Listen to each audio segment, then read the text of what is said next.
Hola, muy buenas tardes. Esto es De Todo Menos Eso, en su episodio 22 que le dedicaremos esta hora a hablar una de mis pasiones más grandes, que es la aviación. Y para eso le tenemos aquí a uno de mis amigos más queridos que me conoce desde que tengo 20 años, me acaba de hacer acuerdo, y es Alfonso Riz. Para toda la gente que nos escucha, ¿desde dónde, Álvaro Samaniego, para que la gente sepa cómo pueden escuchar este programa? Hay una linda palabra en español que es del orbe. El orbe se aplica a todo el planeta Tierra. Pero no están oyendo de casi de todo. Tengo contabilizado 27 países en el último episodio que fueron a donde llegamos con nuestras ondas. Estos 27 países de Black Mama, ¿a través de qué plataforma nos pueden escuchar? Claro que sí, nos escuchan por Spotify, YouTube, Apple Podcast, Amazon Music, TikTok, Instagram y Facebook. Y de todo menos eso somos esto. Curador de almas y rastreador de identidades. Él es Fernando Jurado, perdidamente enamorado del amor. Maestro para atrapar el alma en los lienzos. Él es Jaime Zapata. Escritor, periodista, discípulo de Mafalda y cazador de utopías. Él es Álvaro Samaniego. Cimarrona, multifacética. Desde Esmeraldas yo soy Black Mama. Documentalista, contador de historias, con demasiado corazón. Nicolás Cornejo.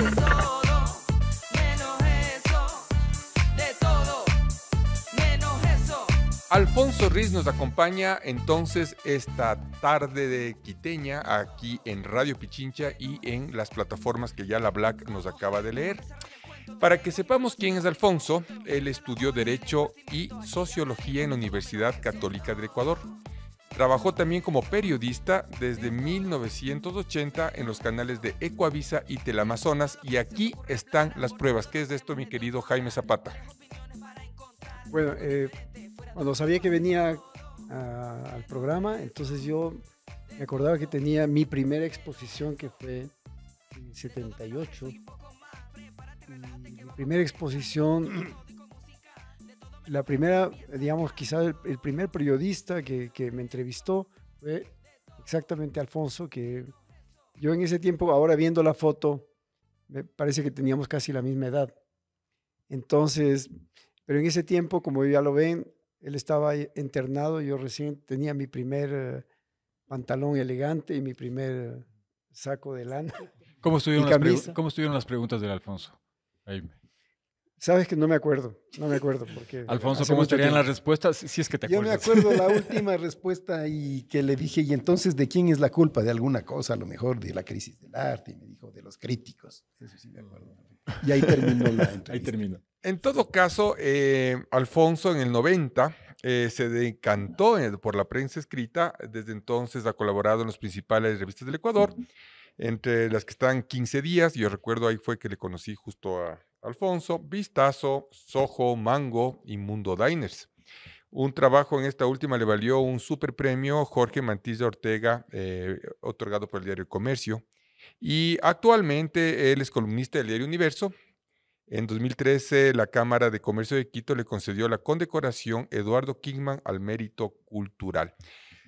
Pero lo que a mí más me importa este rato es saber, en 1955 en Cotocollao, es el año en el que tú naces, Alfonso.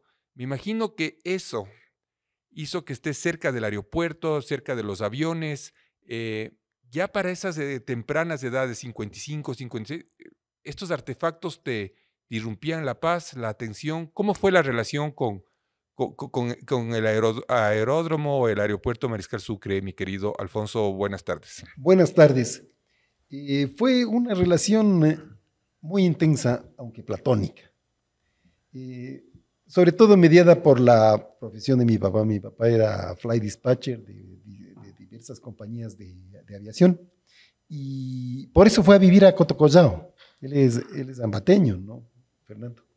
Y fuimos a vivir allá porque le salía cómodo para transportarse de la casa al aeropuerto sin tener que ir a la ciudad. Y entonces siempre estaba yo entusiasmado por esto que hacía mi papá y los aviones que veía entrar y salir. Con cierta frecuencia me llevaba al aeropuerto, ¿no? A ver ahí, a tocar los aviones. Pero vivencia muy temprana, debe haber sido el año 58, sí, el año 58, que recuerdo que estábamos almorzando y llegó un primo y dice, se cayó un avión acá arriba. Le dice, no diga tonterías. Y salimos a ver y en efecto se veía desde la casa las llamas. Había sido uno de los Junkers JU-52 de Tao, que salió del aeropuerto, intentó regresar y se estrelló en la parte alta de Cotocollao. Pocas semanas después fuimos con mi papá a ver y cogimos un cilindro y algunos otros pedazos del avión que tuvimos hasta que yo me acuerdo, hasta que cuando me fui de mi casa, ¿no? Un poquito después yo vivía en La Ye, cuando La Ye todavía era un potrero, básicamente, ¿no? Y me acuerdo clarito que era muy niño que un avión no alcanzó a llegar al aeropuerto y aterrizó pues en La Ye, que era potrero. Y creo que esas cosas sucedían. Era potrero salvo que había la carretera empedrada que transportaba a los quiteños al lejano pueblo de Cotocollao, ¿no? Así es. Es que entre La Ye y Cotocollao prácticamente no había nada. Se estaba construyendo la ciudadela de la FAE y la ciudadela de la Es del Concepción. sector de la Andalucía, ¿no? La Andalucía es después y la Andalucía empezó después de estas. Y después venía el cuartel Vencedores, la base aérea y hasta Cotocollao, que era un pueblo bonito. Te cuento, Alfonso, que aquí me acuerdo que el Día del Niño, yo debo haber tenido tal vez 6 años, es decir, que estábamos cerca del 57, es decir, que estamos hablando de la misma época. Yo fui la primera vez que volé en un avión de la FAE, de estos de paracaidistas, y nos metieron, había que hacer la cola de todos los niños para subirnos en el aeropuerto. Mi mamá me llevó y nos metieron en el avión, y eran estos aviones de paracaidistas que teníamos es la primera vez que volé, imagínate, eso es hace tanto tiempo. En diciembre del año 54, es decir, ninguno de ustedes había nacido, nos llevaron a los niños del Jardín de Infantes Santa Cecilia a conocer un avión. Una cosa brutal. No es que había un aeropuerto lejano de uno, el avión estaba al lado de uno. O sea, uno llegaba y le tocaba el avión. Nos retiraron un momento porque el piloto, que era el padre de una de nuestras compañeras, ya iba a volar. Entonces el piloto hacía... Y la niña se acercó a despedir a su papá y la hélice le cogió y le despedazó, le hizo cuartos, porque él no podía pagar la hélice, le hizo cuartos. Nosotros no olvidamos ese episodio el resto de la vida. Tampoco lo voy a olvidar yo. Sí, creo que ninguno de la audiencia. No, algo espantoso.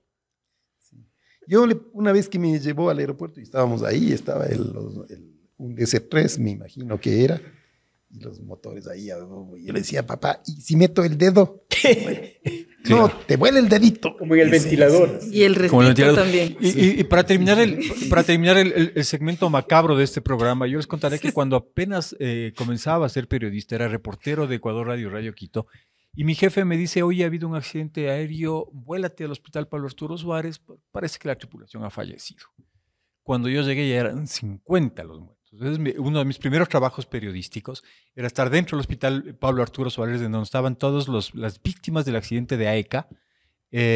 Y como se imaginarán ustedes, no voy a tomar las palabras de Fernando, pero que ustedes ya lo escucharon. Una de las cosas más traumáticas que apenas ahora puedo hablar de ellas es que por alguna razón yo tenía la lista de los fallecidos y de momentos tenía que salir del hospital porque el olor que se produce con esa cantidad de víctimas es insoportable. Y cuando yo salía, se me ponía la gente en fila para preguntarme por las personas, y muchas de esas personas se enteraron de que sus familiares habían muerto por este Nobel reportero de Ecuador Radio que recién estaba intentando hacer sus primeros pinos, ¿no? ¿Sabes qué? Ahora sí, para cerrar el evento macabro. Sí. Alguna vez yo estaba tipo 3º o 4º grado y nosotros vivíamos en la Florida, en la Motilones, en la parte más alta, casi llegando al occidental. Y mamá llamaba todas las tardes para ver cómo estábamos después de clases y ni sé qué. Y estaba hablando con el teléfono en la terraza con mi mamá y mi mamá me dice, mijita, ¿cómo estás? Nada, mami, se acaba de caer un avión. ¿qué? Sí, se acaba de caer un avión. En efecto, había sido el avión de Cubana de Aviación. Y lo vimos así rectito. Y como solo, no, o sea, después de eso fue toda una tragedia y bla, bla, bla. Pero sí, qué bueno que hayan cambiado el aeropuerto de la ciudad. Pero vamos a hablar de cosas lindas, Álvaro, por favor. Sí, por favor. Hablemos el tema de la aviación es Pilatos fantástico. Porter. Pero yo creo que, imagino, fue por el rating de sintonía, ¿no? De toda esta gente que quiere primero oír todas las tragedias claro. y después...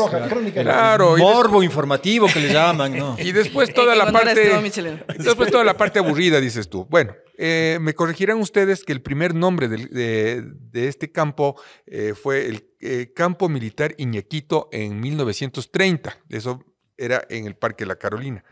Luego, los primeros aeropuertos se hicieron en Durán, en Guayaquil y en La Tacunga. El de Durán se llamó Aeródromo El Cóndor y el de La Tacunga se incendió en 1934. Fernando querido, el comenzar a poner aeropuertos, el comenzar a armar estas infraestructuras precarias en esos 1930s, ¿a qué respondía?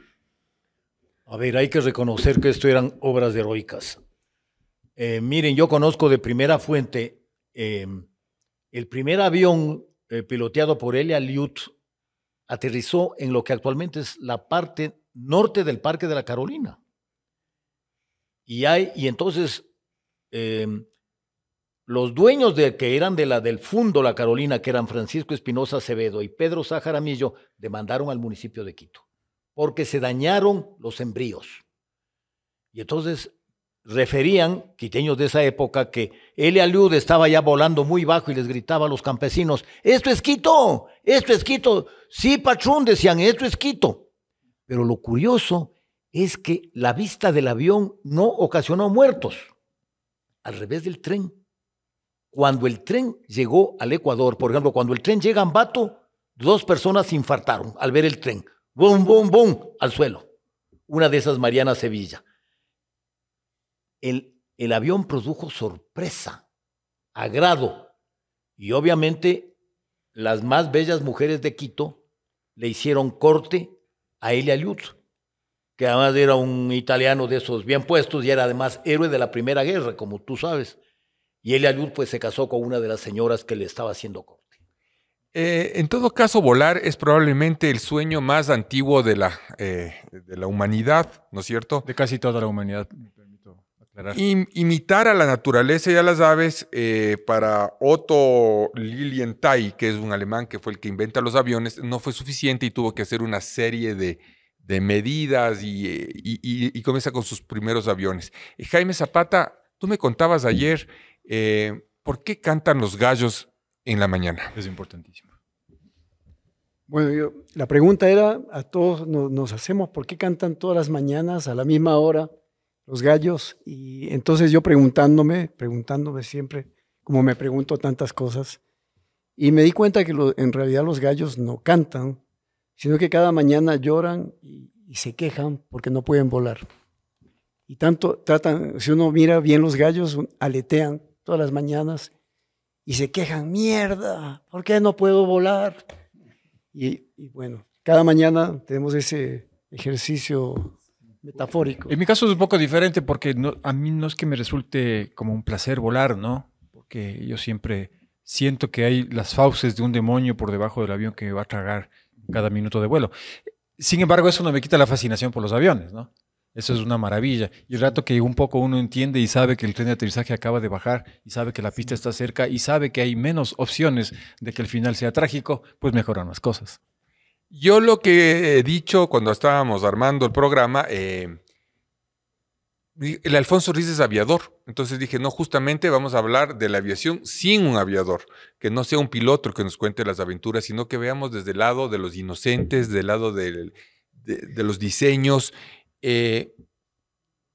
Tú debes saber, Alfonso querido, ¿cuál fue el avión más importante que comenzaste a ver en tus primeros años de darte cuenta de las cosas? ¿Qué aerolínea era? ¿Cómo sonaban? ¿Qué te llamó la atención? Sin duda, el avión más importante en esos años, en los años de mi infancia, era el DC-3, el C-47 originalmente en la Fuerza Aérea Norteamericana, que era una reconversión militar del DC-3 que era el nombre que usaban, ya se usaba para el uso comercial. Había DC-3 de la FAE, me acuerdo perfectamente, y de las más cosas que me emocionaban vivamente era ver cuando salía sin puerta el DC-3, salía sin puerta, es porque iban a tirarse paracaidistas desde el avión. Y claro, como se tiraban sobre el aeropuerto mismo, era un espectáculo maravilloso. Ahora que fue los 80 años del día D, primero reunieron creo que 2000 DC-3, una barbaridad de DC-3 reunieron, pero igual hicieron en las celebraciones hubo una parte que los DC-3 arrojan paracaidistas, porque fue este avión sin armas fue clave en la guerra, ¿no? Como apoyo logístico, llevando pasajeros, paracaidistas y todo lo que fuera necesario. Pero había unos que me impresionaban especialmente, y eran los de la misión naval de los Estados Unidos. Los Catalina. No, los DC-3 de la misión naval, que claro, venían con el logotipo ese que veíamos en las películas es decir, el sello distintivo de la Fuerza Aérea Norteamericana. Las películas de combate. Sí, combate. Pero de vez en cuando venían unos pintados de rojo intenso, ¿sí? O partes o todo. Yo he estado pensando, deben haber tenido de misiones en la Antártida. El DC-3 no podía llegar muy lejos, ¿no? Mi mamá se había ido en un DC-3 a San Antonio, Texas, y conoció toda América Central. Sí, porque saltando de lechero, porque no tenía mucho alcance, esos aviones no tenían mucho alcance. Y entonces, igualmente, estos vendrían de la Antártida, vendrían por lo menos con 2 escalas en Chile, que es un país tan largo, quién sabe si 1 o 2 escalas en Perú, y de ahí a Quito. Pero no he encontrado nunca información. Es decir, había una escala en Quito. He encontrado que en efecto había estos vuelos antárticos, pero es decir, y una escala era Quito. No sé, lo daban por hecho, no he dado con los documentos de eso que hay. En todo caso, para que todo esto pueda fluir, se tuvo que construir un aeropuerto. Ese fue el aeropuerto Mariscal Sucre de Quito. Entiendo que la construcción comienza en el 40-46. En el gobierno de Camilo Ponce, en el 60, se lo inaugura. Y era porque básicamente había una exigencia ya de aerolíneas que querían comenzar a tener este tipo de... Si me permites una claro que sí. Verás, en efecto, en los años 40 se hizo la pista, pero era una pista de tierra. Después se la pavimentó, y la compañía Panagra, que era una compañía norteamericana que tenía una especie de monopolio interno, un monopolio aquí en Quito. Mi papá empezó trabajando en Panagra. Bueno, empezó trabajando en Shell. En Mera, sí. En Shell Mera, y ahí tiene fotos de un hidroavión, no recuerdo, tengo una foto chiquitita, ¿no? Del hidroavión, porque trabajaban así, no había helicópteros. Era muy dura la explotación petrolera en ese entonces, por eso fracasó, no es porque no había petróleo, como se suele decir. Y entonces Panagra tenía esta especie de monopolio. Incluso cobraban en dólares los pasajes, y Panagra te daba un certificado de que tenías una reservación, y la persona que tenía la reservación iba al Banco Central y compraba los dólares para poder ir y pagar a Panagra a un precio que era muy fuerte para entonces, ¿no? Era muy caro. Yo he visto anuncios de Panagra que una vuelta a Sudamérica valía $1,500. Actualmente una vuelta a Sudamérica vale $1,500. ¿Y cómo ha cambiado la moneda? Los tiempos, por lo que cambió. Sí. ¿Cuánto tiempo sería darse la vuelta ahí? Claro, además, ¿qué habrá tardado? Unos 20 días, una cosa. ¿Y cuánto cuesta ahora para ir a la Luna? Bueno, más o menos lo mismo. Más o menos lo mismo. Bueno, una pregunta, ya que estás hablando de esto, a mí me interesa mucho también bueno, hablemos de la aviación, pero también podemos hablar del origen de la aviación, que tiene que ver con lo que estás diciendo del aeropuerto, cómo se va construyendo, lo que dijiste de Shell, ¿no es cierto? Como hay intereses que no tienen nada que ver con la cuestión de turismo, con viajar, sino que la aviación, toda la historia, Roland Garros, todos los personajes que están dentro de la historia de la aviación tienen que ver entre Francia, Alemania, cuando se van creando primero estos aviones con cuero, con hilitos, que se van, y que nadie piensa que eso podría servir a nivel militar, y que de a poco, que en ese tiempo los militares es brazo a brazo, digamos, arma a arma, y bayonetas y cosas así, que nadie piensa que la aviación podría servir para fines militares, hasta que justamente Francia empiezan a inventar un poco estos aviones para fines militares y a introducir armas en los aviones. Y que bueno, ya vemos ahora en lo que estamos, o sea, hemos terminado con misiles o con cohetes que van al espacio. Y también no nos olvidemos que siempre también tiene que ver esta cuestión es el aeropuerto en ese tiempo, es decir, había un fin que después llegaremos, me imagino, a hablar de estas cosas. Fernando, ¿era un lujo volar en Quito, en Ecuador, en estas épocas? Estamos hablando del inicio de la construcción del aeropuerto Mariscal Sucre. Claro que era un lujo. Cualquier persona no podía volar, sobre todo a nivel provinciano. Personas de origen modesto, ni hablar. Yo recuerdo que en el viaje que hicimos ya de médicos graduados del año 75, mis compañeros de Riobamba fuimos a Cartagena, iban agarrados, pero temblando. Yo me reía porque uno de esos del Galo Fonseca había sido alto directivo de la FEUE, era experto en mover bombas Molotov, era un hombre valiente. El hombre iba orinando sangre, ¿no? Es decir, subir a un avión era cosa de privilegiados. Yo creo que un poco sigue siendo todavía. No es que todo el porcentaje de ecuatorianos tiene las probabilidades de subirse a un avión para ir, así sea a Guayaquil. No es así nomás. Creo que sí todavía tiende a ser una cuestión un poquito elitizada. Según la estadística del 2023, en el Ecuador viajaron 8 millones de pasajeros a los 18 aeropuertos. La mitad de ellos fueron para viajes al extranjero, ¿no? ¿Tú te acuerdas, Alfonso, el sonido de estos aviones de Panagra, ¿no? Que habían dos tipos de motores, ¿no? Al inicio eran los motores a pistón y luego comenzaron la era del jet, ¿ya no es cierto? ¿Pero eran los mismos Junkers, los de Panagra? Los Junkers inicialmente fueron de una compañía que se llamaba Zeta, una compañía ecuatoriano-alemana, que era similar a una que había en Colombia, Scata. Scata confiscaron los aviones con el pretexto de la guerra y hicieron Avianca.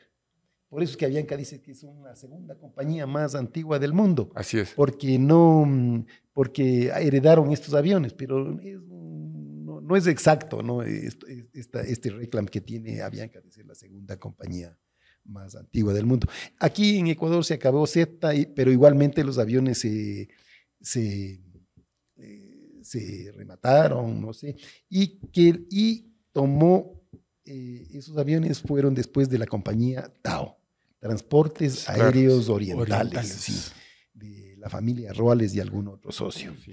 Y fueron clave, el avión fue clave en la colonización del Oriente, porque no había carreteras. Entonces era más fácil hacer una pistita ahí, desbrozar un poco de selva, que hacer una carretera, por supuesto. Pero la integración costa-sierra también o no tanto? Sí, bastante.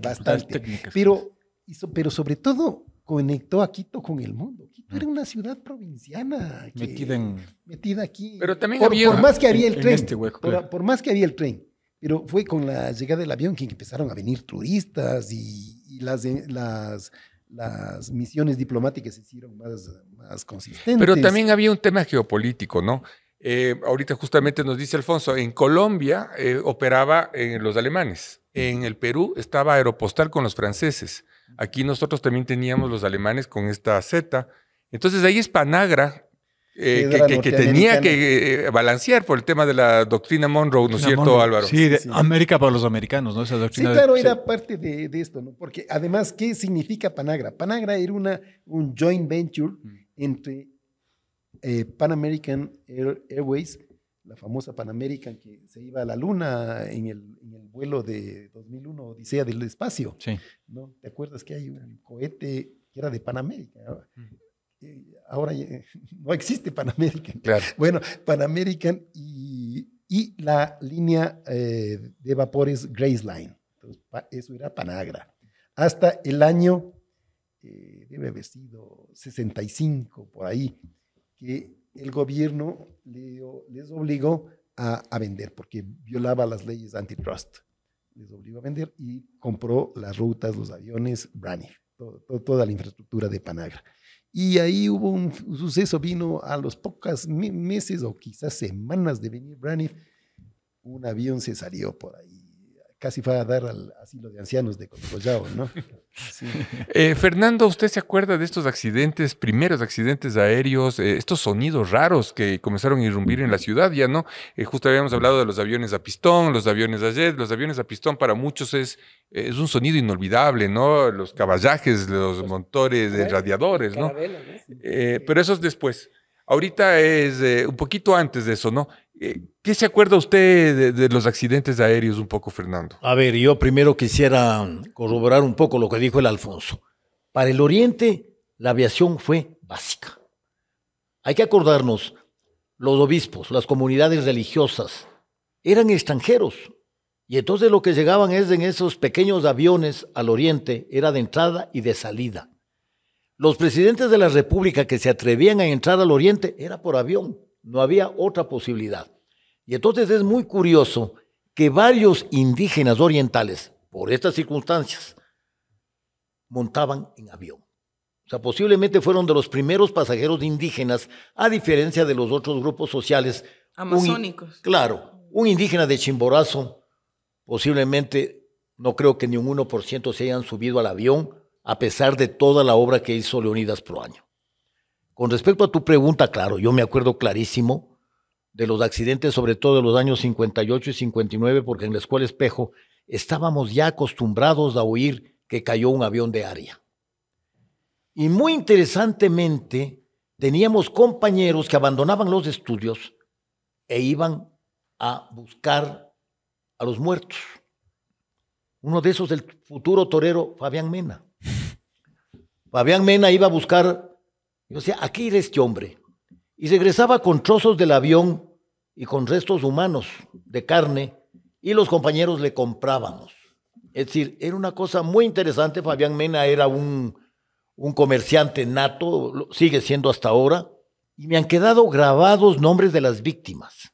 Manuel Tamayo Mancheno, secretario general de la administración del doctor Velasco, la esposa de Rodrigo Paz, que murió con sus 2 chicos. Claro. O sea, uno se quedaba impactado de esas familias que se cuarteaban. O sea, es decir, el riesgo aviatorio en el Ecuador en los años 50 era terrible. ¿El accidente de área te marcó a ti? Sí, mira, porque mi papá trabajaba, es más, mi papá se inició en Panagra, como se inició toda esa generación de emprendedores y de técnicos en aviación y en turismo. O sea, los fundadores de Metropolitan Touring, de Ecuadorian Tours, de las grandes empresas turísticas de esos años, se iniciaron en Panagra.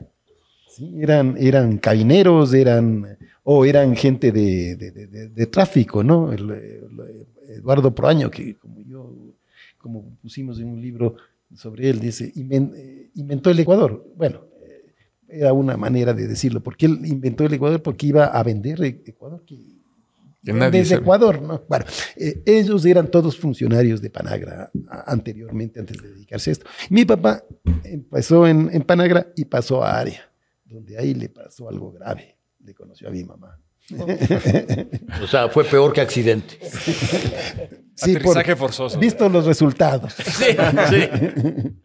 Sí. Pero para ellos, muy buen negocio, tú sabes. Sí. Entonces, la compañía aérea era importante, ¿no? Claro, pero en ese tiempo tuvo varios accidentes porque porque así era la seguridad del avión, no es que era ni más buena ni más mala, sino que la aviación no estaba en el estado que se encuentra. A partir de los años 80 hubo un cambio bien fuerte hacia los años 80, 90, y el avión ahora es un avión, es un medio súper seguro. ¿Sí? Y el que me marcó, seguramente es al que tú te refieres, mi papá estaba entusiasmado con la nueva adquisición de Aria, que era un Fairchild F-27. Y este es el que se estrella en el Atacazo. En el Atacazo. Ya es donde muere la esposa de Paz. Y el piloto es el papá de el pintor Cristóbal González Guzmán. Ah, sí, claro. Esto sí lo conocía. Él y justamente él no tenía que tomar ese vuelo, sino que les llaman de urgencia porque ese piloto había estado enfermo y le llamaron y lo agarra al avión de Guayaquil, porque el accidente es de Guayaquil. Venía de Guayaquil a Quito. Sí. Y justamente es en Guayaquil donde este señor coge el mando y se estrellan. Pero esto perdón, ¿es solo cuestión de tecnología mayor o menor? ¿O también la cordillera de los Andes es un factor que ha determinado muchos accidentes? Claro, era un factor muy importante. Además, porque los aviones de ese entonces no podían remontar la cordillera, sino que tenían que venir por los pasos. ¿Sí? Entonces había un paso de Pichincha Norte, había el paso del Atacazo, y que como es entre el Atacazo y el Corazón, decían Chungo Paso. Chungo Paso. Y la estación de radio que estaba en Azcasubi controlaba los dos pasos. Y hubo que esperar los aviones de reacción, para poder subir el techo. Para poder pasar sobre la cordillera sin necesidad de... Jaime, ese mural del telégrafo, que justamente es del Yaliud y que lo dicen el conquistador de los Andes, etcétera, de alguna manera fue como un mural que te impresionó, te llamó la atención en tu carrera artística. El tema de los murales, como vemos aquí, es una de las cosas que tú has incursionado con mucha importancia. ¿Qué tan importante es este mural para la historia del Ecuador? Bueno, yo tengo recuerdos de volar completamente distintos que los que tenemos. Por ejemplo, tú que vivías en Cotocollao, yo vivía en el sur. Entonces, en el sur, en la calle, digamos, en la Ciudadela México, o en los Andes, digamos, las historias que se oían en la escuela. Yo estaba en una escuela fiscal argentina. Y entonces nosotros teníamos juegos de niños, íbamos a los túneles, en los potreros, íbamos a jugar. Y entonces siempre había una especie de leyenda, de historia, que decía que hay que tener cuidado con una planta que era el shanshi, ¿no? Y entonces nosotros siempre preocupados porque esa planta supuestamente te hacía volar. Y corría una leyenda por ahí también de que uno de estos niños de alguna escuela que había comido esta fruta se había botado de una quebrada o algo así, porque quería volar. Esas eran nuestras primeras nociones de volar. Y después, bueno, las ideas de volar, de los sueños y todo. En ese tiempo todavía para mí no había Leonardo da Vinci, nada. Pero increíblemente después, yo tengo una historia con los vuelos que le contaba un poco a Nicolás. Yo me acuerdo que mi mamá, ¿se acuerdan el Club 0049? Perfectamente. Claro. Entonces había que comprar un pasaje a crédito, uno iba pagando. En Atarqui, si no me equivoco. Sí, en Atarqui 747. Sí. Entonces mi mamá se inscribió para comprar un pasaje, porque mi mamá en ese tiempo ya quería irse a los Estados Unidos. Era el sueño de todo el mundo en los barrios del sur. Y entonces mi mamá se había comprado un pasaje. Increíblemente había un premio que si a las 3 cuotas había un concurso y tú te ganabas el pasaje. Entonces, y no pagabas las demás cuotas. Increíblemente mi mamá compró el pasaje y a los 3 meses yo ya me gané el primer pasaje. Y fue mi primer viaje. Que fui a México, y después, increíblemente, participé en un concurso de pintura de aviación civil. La aviación civil hizo un concurso de pintura. Yo presenté un cuadro de un águila embalsamada, de un halcón, de un aguilucho de estos que, ¿cómo se llaman? Un quílico, como le llamamos acá. Y entonces, con este pájaro, que teníamos ahí en la casa colgado en una pared, gané el segundo premio, que fue otro pasaje para irme a Madrid. Y después la tercera vez que me fui a París fue Air France, que también vino a buscarme para una nueva frecuencia que hacían en Air France. Y así fue como llegué y me quedé en Francia. Entonces siempre hubo una relación con la... Claro. Con Fíjate tú la relación de los aviones y el arte, ¿no? El Ecuatoriana de Aviación Línea Aérea de Bandera tenía unos aviones que se les conocía como los payasos, que su diseño fue hecho por Osvaldo Guayasamín. El pintor Guayasamín pintaba, bueno, no pintaba él personalmente, ¿no? Pero ponía la pintura y el diseño para que esos aviones, y los payasos eran la cosa más colorida que volaba sobre el cielo. No siempre llegaban al destino, pero era muy lindo verles volar. Una de las cosas que más me impresionó cuando hacía esta investigación, y creo que yo le había hecho una entrevista a Hugo Hidrobo, que también sabe mucho de aviones, él me había dicho que Z, esta aerolínea ecuatoriana, llegó con Junkers. Y ellos habían puesto unos pontones, o habían querido poner los pontones a los Junkers. ¿Qué son pontones, Nicolásito? Pontones son estos aparatos para que los aviones puedan acuatizar. Eso.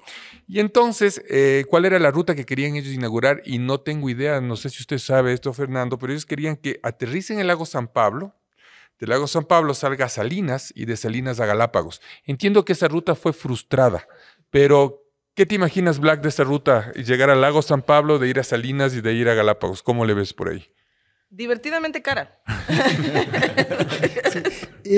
Mira, entre otras razones, yo no he sabido de esta cosa, pero Hugo en realidad conoce muchísimo de aviación, y él tiene un par de libros muy interesantes sobre el tema de la misión norteamericana, ¿no? En Galápagos. Pero hace unos años, hace tal vez a finales del siglo XX, principios de se intentó, y de hecho acuatizó un avión en San Pablo. Y encontraron que era terriblemente difícil, que la situación de los vientos, la situación aeronáutica era muy complicada. Porque hay que ver por qué se mantuvo tanto tiempo en el aeropuerto aquí en Quito, entre otras razones. Pero una de las razones era que era un sitio aeronáuticamente muy cómodo. O sea, no había problemas en eso. Que sí los hay en Tababela, tanto que tuvieron que cambiar las rutas de las aerorrutas de ingreso, porque esas entradas de los primeros días a Tababela eran aterrorizantes, ¿no? Porque, claro, uno dice, claro, plano y ya sirve. No. Peor en la montaña, tal vez en los llanos sea igual, pero en la montaña tienes problemas muy graves. Y este aeropuerto de Quito era aeronáuticamente muy cómodo. Los accidentes todos fueron fallas humanas o fallas de mantenimiento o circunstancias no aeronáuticas. O sea, ninguna es que una turbulencia le agarró y le botó el avión, en eso no.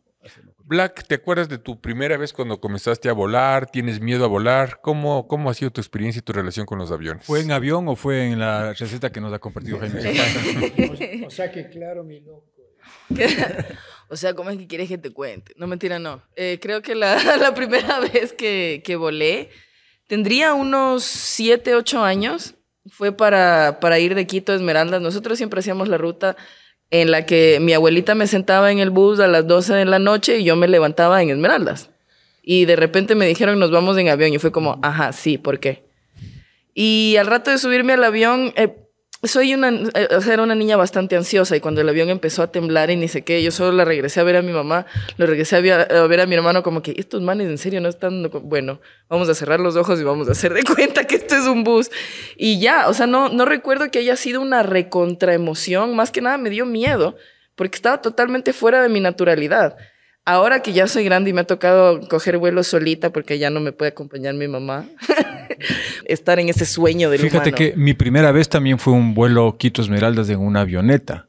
Oh. Y ahí durante el vuelo, bastante movido como suele ser en la República del Ecuador, se me plantó en el cerebro una pregunta filosófica que hasta ahora no se resuelve. Y es, ¿por qué vuelan estas cosas?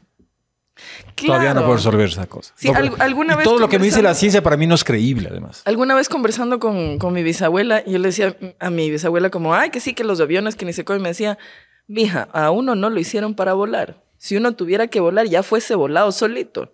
Yo no tengo por qué volar en ninguna tetera. Fernando, ¿cómo fue su primera experiencia en los aviones? Oye, yo debo haber tenido 3 o 4 años, pero sucedió una cosa que no me olvido. Viajábamos en un vuelo Quito-Tulcán. Estoy hablando 1952. Y hubo turbulencia. Y una tía abuela mía se puso muy nerviosa. Viajaba también ahí el arzobispo César Mosquera Corral, que había sido amigo y compañero en Rebamba de mis tíos abuelos. Y en pleno vuelo, mi tía abuela se arrodilló. Y le dijo, Monseñor, deme la absolución. Y él se quedó un poco atónito y mi mamá dijo, Blanquita, me haces caer la cara de vergüenza. Dijo, a mí qué me importa, pero yo creo que me voy a morir. Eso es una cosa muy interesante. Pero yo me estaba acordando de algo que fue impactante y que, Alfonso, tienes que acordarte. El comandante general de la FAE, viajando solo en el avión, se estrelló en el polo sur del aeropuerto, ¿te acuerdas? Claro, sí, sí, sí. El Morejón. general Luis Morejón Almeida. Sí, exacto. Sí, sí. Vino era en un Gloster Meteor. Ah, sí. En un Gloster Meteor, parece que el general, por alguna situación, se emocionó y vino desde Guayaquil piloteando él mismo, después de haber estado bastante tiempo sin pilotear. Yo tengo otra experiencia con los aviones que no es tan técnica como ustedes. Y yo me acuerdo, estaba acordándome del aeropuerto Mariscal Quito, que era eso de ir a esperar que el avión se vaya y esperar en el abrador hasta que el avión se fue y que todos en las ventanas, si estábamos adentro o si estábamos afuera, siempre estábamos esperando la manito que nos haga adiós. Además que no sabíamos ni siquiera en qué puesto estaba, No se alcanzaba pero a todas ver las qué manos, triste que era todas las eso. manos y todas las familias, era impresionante.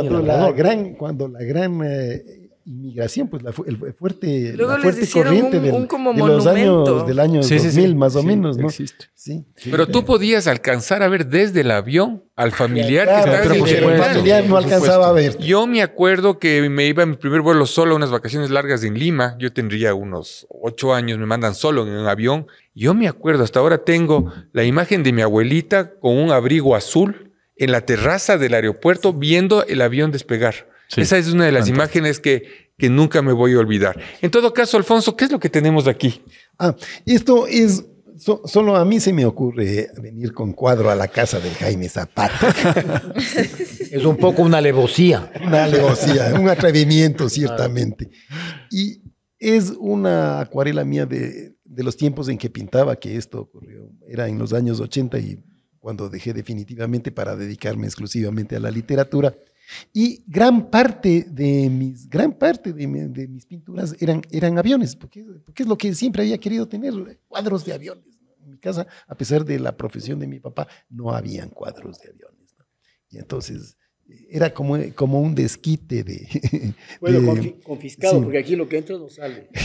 Bueno, me voy llevando algo... Haz trueque, pues. Trueque. ¿Qué avión es este? Este es un Breguet, un avión francés. Era un avión deportivo ¿no? Y me voy a permitir contar esta anécdota a toda la audiencia aquí presente. Hubo una disputa en un momento entre la fábrica de Abro y la fábrica de Fokker por un avión que iba a comprar la Fuerza Aérea Ecuatoriana. Esto terminó con el levantamiento de Fran Vargas Pasos y todo el relajo del Taurazo, León Febres Correa y toda la historia. El caso Fokker, dices. El caso Fokker. Pero a este joven reportero que era entonces ya de televisión, porque ya trabajaba en televisión, me asignaron para ir a un vuelo de pruebas que iba a hacer la empresa Abro con unos pilotos de fábrica. Y ustedes se pueden imaginar que el avión estaba lleno de gente experta de la Fuerza Aérea Ecuatoriana, que estaban muy felices con las pruebas, pero para mí era una verdadera tortura, porque decía, ahora estamos llegando al aeropuerto del Coca y ahora vamos a aterrizar con un motor. Y ahora despegamos con el otro motor apagado. Ahora volamos sin motores. Y en Tulcán aterrizamos sin manos. Y el mismo sin dientes. Y todo el mundo feliz. Imagínense cómo estarían ustedes, ¿no? Y dicen, sí, apagamos los motores en medio vuelo. Sí, se vuelven a prender sin problema. Vea qué chévere. Y aplaudían y todo. Ese es el tema. Hay una costumbre muy ecuatoriana, muy únicamente ecuatoriana, que muchísimos extranjeros hasta se asombran cada vez que aterriza un avión lleno de ecuatorianos y es... Rezamos y aplaudimos. Black, ¿qué canción nos tienes o qué tema has tenido preparado para este podcast sobre la Por aviación? supuesto, primero le mando un saludito a la Mel Murel. Mi amiga es una excelente cantante esmeraldeña con la que hemos compartido muchísimas veces tarima, pero lamentablemente la agarró una gripe tediosa. Entonces nos mandó uno de sus singles para que lo disfrutemos. Se llama Pajarillo Azul. Hoy voy a soltar.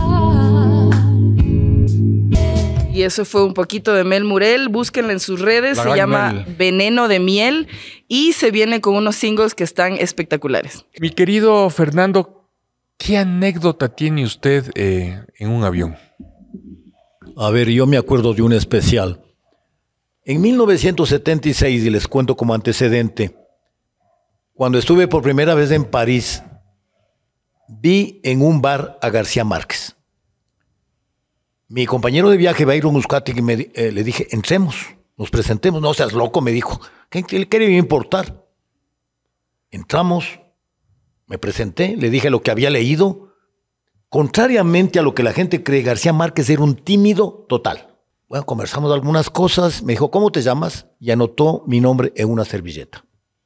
Muy bien, no, aquí no ha pasado nada, fue muy grato. 9 años después, en un viaje Bruselas-Quito en 1985, en el avión estaba García Márquez. Discreto, disimulado, yo me moría por saludar con él. Entonces el tipo se fue al baño, me acerqué y le dije, perdone, usted no debe acordarse de mí. Me quedó viendo y me dijo, Jurado Noboa. Y yo me quedé helado. Es la memoria más patológica que yo he visto en mi vida. Porque yo simplemente era uno de miles de tipos que le había sorprendido en su vida. Esto para mí fue imborrable, porque no es que él se acordaba de mí, tenía una memoria absolutamente salvaje y ese era uno de los secretos de su obra literaria. Y me imagino, Alfonso, que en estas épocas en las que Fernando tuvo este encuentro, la aviación ya dentro de los aviones eran unos lujos brutales, pues habían unas cobijas con unos olores, los cubiertos eran con insignias, habían, me acuerdo, Ecuatoriana de Aviación, tenían unas cartas para jugar el Telefunken, espectaculares, o sea, y todo el mundo se robaba las cosas, pues, porque era como ir a Disneylandia más o menos. Así era. Antes viajar era algo placentero. Las aerolíneas se esforzaban en hacer una experiencia grata del vuelo.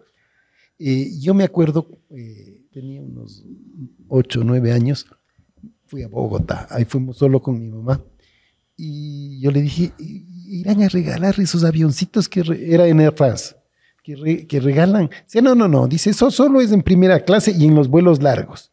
Pues en efecto, nosotros en clase turista, en ese vuelo corto Quito-Bogotá, me regalaron el avioncito.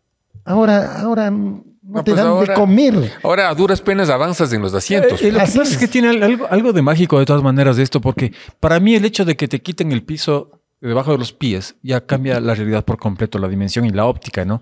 Entonces como que todas las cosas que te pasan en un avión son diferentes, así sean las normales. Puedes acordar del vaso de agua que te tomaste en el vuelo, tal cual, para cual. Y yo les puedo contar un viaje que hice desde Madrid hasta así escala, no me acuerdo exactamente dónde, en que me tocó en el puesto de la mitad, en la fila del medio, rodeado de un grupo de turistas argentinos, de unos 40 turistas argentinos.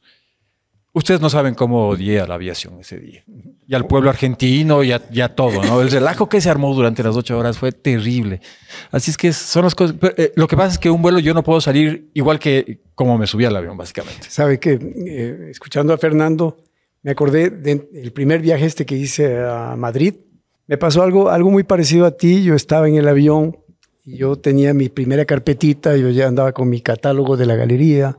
Y entonces en el avión paró en Bogotá y en Bogotá se subieron pasajeros y después tuvimos una escala en Puerto Rico.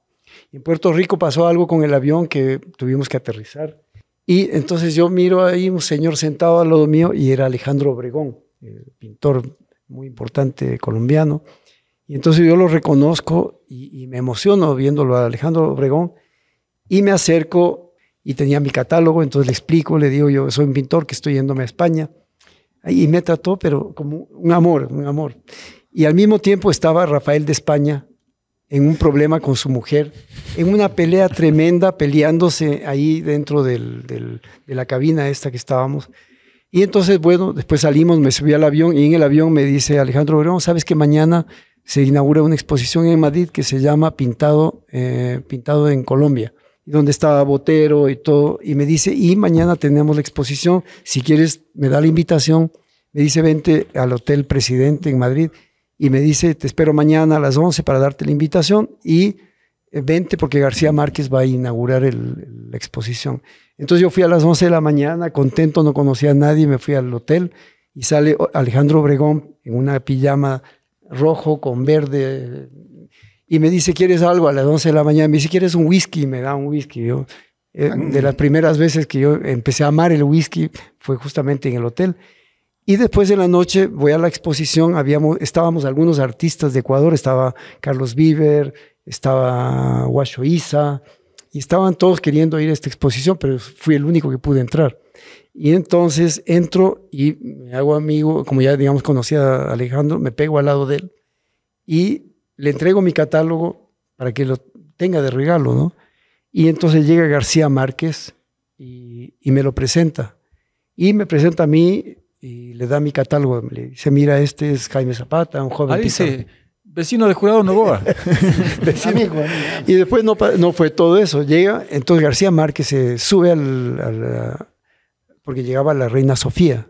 Entonces entre la Reina Sofía y García Márquez, que García Márquez era más importante dentro de la exposición, hacía un calor en esa exposición y García Márquez durante toda la noche con mi catálogo venteándose toda la cara. Bueno, es experiencias igual que la tuya. Son las historias de la aviación, ¿no es cierto, Fernando? Nosotros hace algunos años atrás viajamos a España para terminar de hacer el documental sobre Manuel Espejo. Había que estar en Cádiz, fuimos a las Cortes de Cádiz, estuvimos en el Jardín Botánico de Madrid, encontramos el testamento de Mejía Lequerica, etcétera, etcétera. Y el regreso fue particular. Yo me acuerdo que estuvimos con Fernando cargando todas unas bacenillas que Fernando había encargado en Sevilla y estábamos absolutamente estropeados. Pero en el rato de llegar al aeropuerto, ¿qué pasó, Fernando? A ver, como el Nicolás no tiene mucho sentido estético, son unos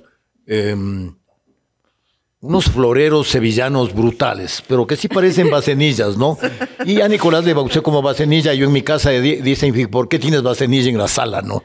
Pero claro, una cosa lindísima que compramos en Sevilla, en la calle de las Sierpes, pesadísimas, cada una de pesar unas 25 libras. Y claro, eso sí fue muy triste porque no se podía embalar por el riesgo de que se quiebren, es porcelana. Y entonces Nicolás dice que yo le he encargado a él las 2 bacenillas. Yo creo que no es cierto. Yo tenía que cargar las 2 bacenillas. Confirmamos que eran bacenillas. Confirmado. Sí. Y entonces, claro, era muy gracioso verle a Nicolás en los aeropuertos cargando las 2 bacenillas, ¿no es cierto? Y además no podía moverse en el asiento porque había que cuidarles mejor que a mujer bonita o a un niño chiquito, porque era ahí inmóvil con las 2 bacenillas. Así que cada vez que nos vemos hacemos un brindis porque él conserva la bacenilla con afecto y yo también. Para medio finalizar el programa, Álvaro Samaniego, ¿cómo se ve la Tierra, el mundo, las ciudades, la realidad desde las alturas? Para mí es siempre atractivo, es como un imán que me atrae. Es parte de mis conflictos, ¿no? La Tierra me llama, pero digo, no me llame tan rápido, ya voy a aterrizar tranquilamente, no sean violentos, ¿no? Pero para mí funciona eso. Esa posibilidad de ir viendo los accidentes geográficos desde arriba, desde esas alturas, de ver la verdadera curvatura de la Tierra a pesar del tierraplanismo y todo lo anterior. Es como un imán, es un magneto para mí.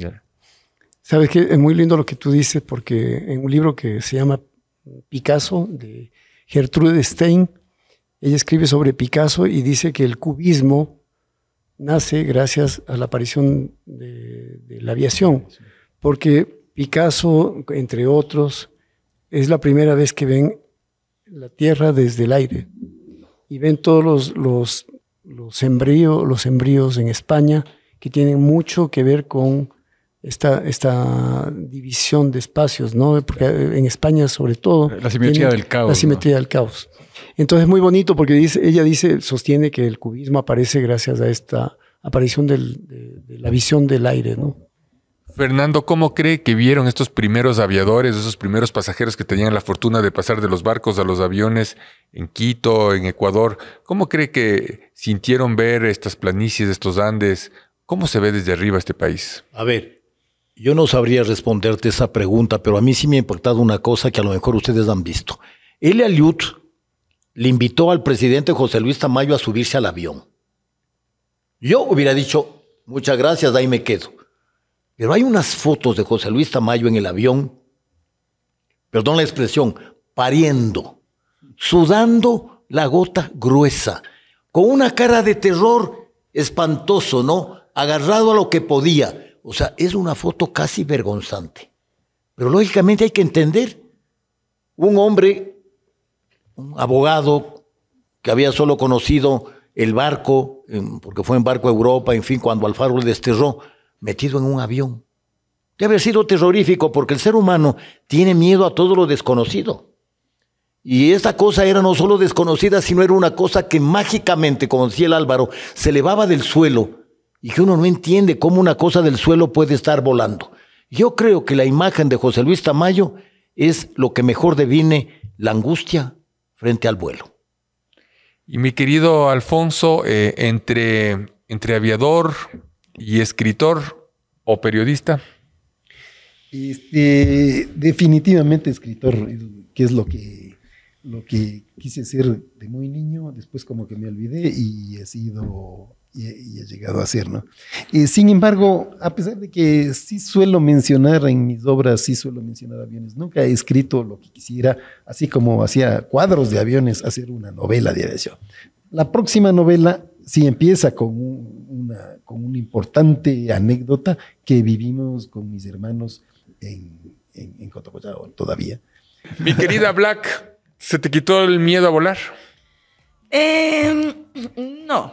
No se me ha quitado el miedo a volar porque siempre voy a tener esa sensación de que no debería estar ahí, pero me merezco y tengo que estar ahí, entonces tengo que llegar a donde tengo que llegar. Entonces, más bien, siempre que tengo un vuelo, trato de distraer la cabeza lo más posible. Oye, pero llegar. casi aleteas con el abanico, Oh, sí, ¿no? claro. Mi sensación de aire siempre va a ser... Parece que yo le doy calor. Quiero hablar un poquito de mi abanico. Viene de las chicas de GK Pink S. Son unas chicas que están haciendo un emprendimiento que tiene que ver muchísimo con las diversidades y están moviéndose un montón. Les agradecemos y nos vemos la próxima semana. Gracias, Alfonso, por tu presencia. Gracias a todo el mundo. Me voy volando.